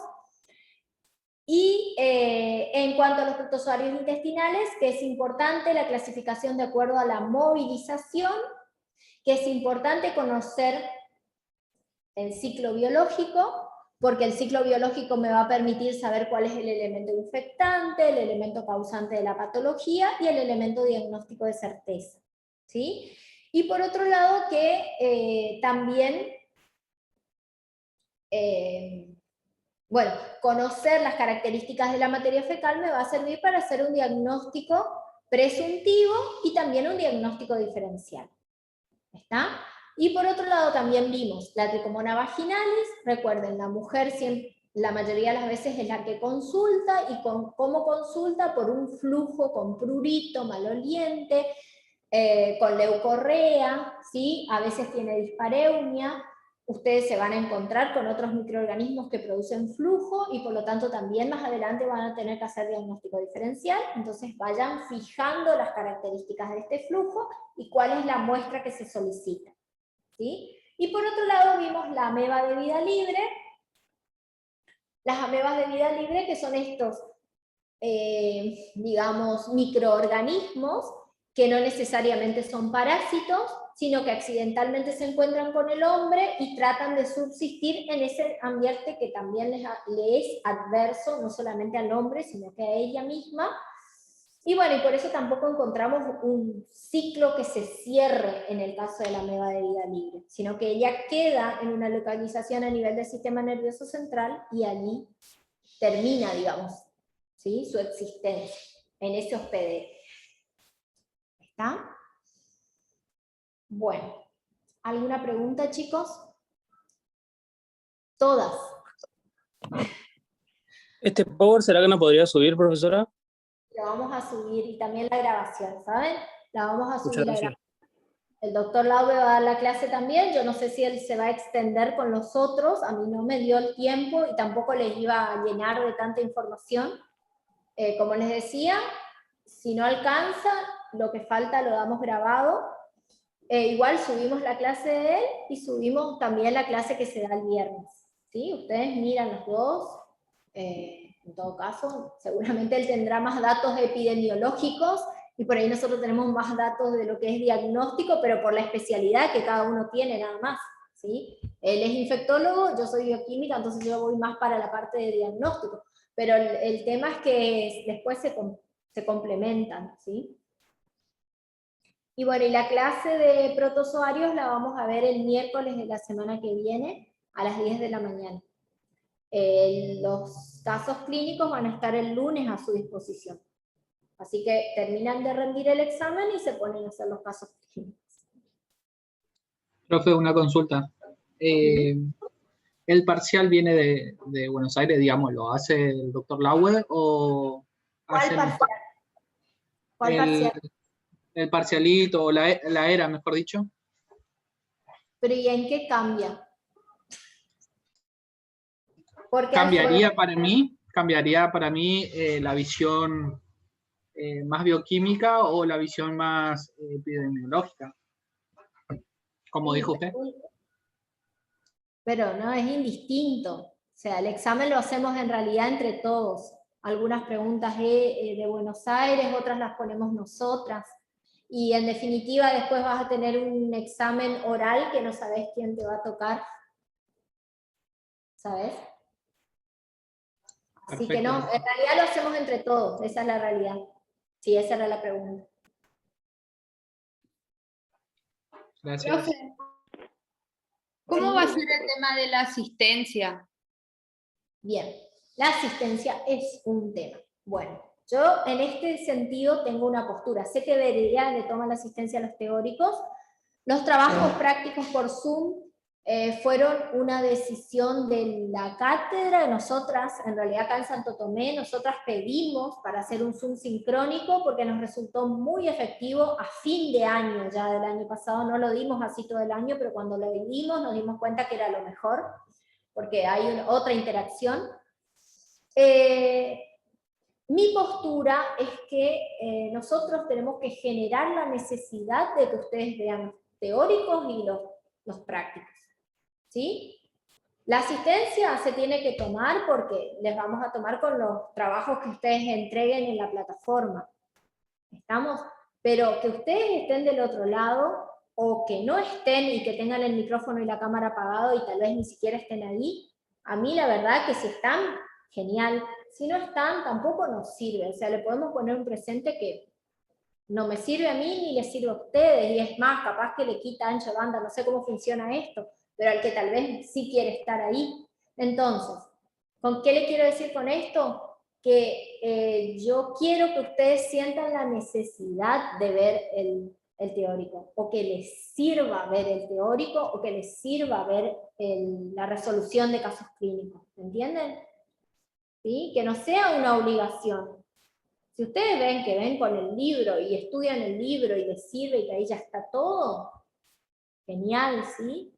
Ahora, me parece que tener la guía del docente les va a servir, como ustedes dicen, para ver qué enfoque le damos, tal vez para rendir una era, y después más adelante, más a futuro, para saber cómo enfocar un paciente.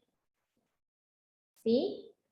También yo mucho veo, a mí me gusta mucho ver, por ejemplo, los teóricos del doctor, porque él tiene muchísima experiencia y no les va a contar solo lo que ven en el libro, sino lo que a él le pasó, y eso también les va a servir muchísimo. ¿Está? Esa es mi postura respecto a la asistencia. Pero sí, claro, le vamos a asistencia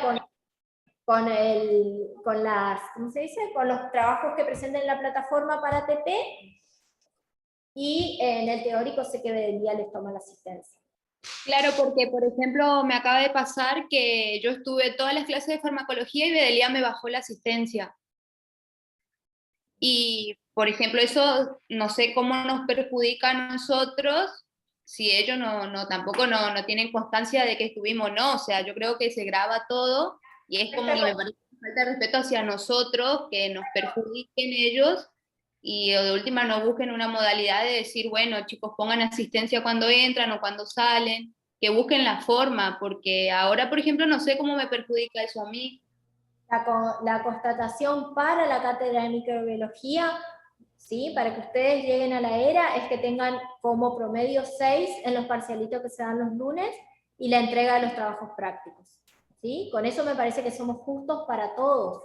El que no quiere ver el teórico, y bueno, y si debería, no sé cómo se maneja, desconozco, va a tener que haber estudiado para el parcialito ese que van a dar el lunes, ¿sí? Todos los lunes, y para llegar a eso me imagino que tendrán que ver, aunque sea la grabación. Sí. ¿Sí? Ahora, la asistencia anual, eso ya no me corresponde, tampoco no la manejo. No sé, No, pero nosotros digamos lo que es por vedelía. No, para llegar a la era de los docentes llevamos el control, pero de cuidado, ¿sí? Ahora la asistencia anual, no sé, no es algo que yo lo manejo. Dale, gracias, profe. Disculpe, profe, una dudita. Hoy dijo un parásito que estaba en el cerdo y se iba al humano, y me dijo era el ciclo biológico. El Ya le digo. Balantidium coli. Sí, que es monoxénico. Sí. Monoxénico es, ¿me puede repetir la definición? Digamos, la diferencia entre monoxénico y heteroxénico. Claro, el monoxénico es cuando todo el ciclo biológico se produce en un solo hospedero. ¿Sí? Ajá. Heteroxénico cuando ocurre distintos estadios del mismo parásito se dan en distintos hospederos. Ajá. ¿Y este no sería en el cerdo una parte del ciclo biológico? No, porque cuando se da en el cerdo, se da solo en el cerdo. Ah, perfecto. Cuando entra en el hombre, todo se da en el hombre. Perfecto. Muchas gracias, profe. Chao. Vale. Bueno, chicos, sí, te escucho. No es por el Una tema pregunta respecto a los parcialitos. ¿Cuántos se pueden desaprobar o cómo sería el tema en eso? Tienes que tener promedio 6. Ah, está. ¿Está? Ahí Listo. ustedes Gracias. manejan, ¿sí? Pero tienen que tener promedio 6. Es un poquito más alto que lo que es para la ERA. ¿Cuántas ¿Estamos, preguntas son, chicos? profe? ¿Sí? ¿Cuántas preguntas son en el parcialito? Todavía no lo armamos. Es cortito, 1 minuto por pregunta, no hay mucho para preguntar tampoco porque es poco, son pocos temas todavía. ¿Está? Gracias. Bueno, no es que no quiera escuchar sus preguntas, lo que pasa es que tenemos el otro grupo ahora a las 6, ¿sí? Cualquier cosa me preguntan por el foro. ¿Está? Gracias, profe. Vale, hasta luego. Chao. Chao, chao.